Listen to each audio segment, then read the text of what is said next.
when we talk about Eleos out in the field, we give our orgs that we're partnering with, we give them best practices on introducing Eleos to clients, on uh, answering their questions about data security, on all of those kind of questions that you all may have. We talk about that with the providers that are using the tool.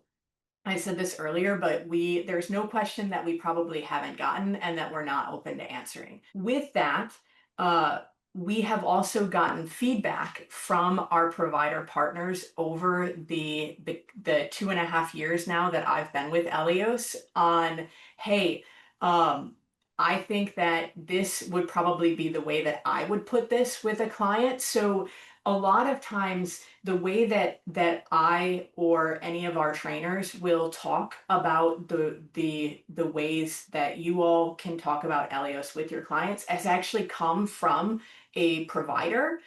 in the field who has found a great way to talk about something, and then we are borrowing that with their permission.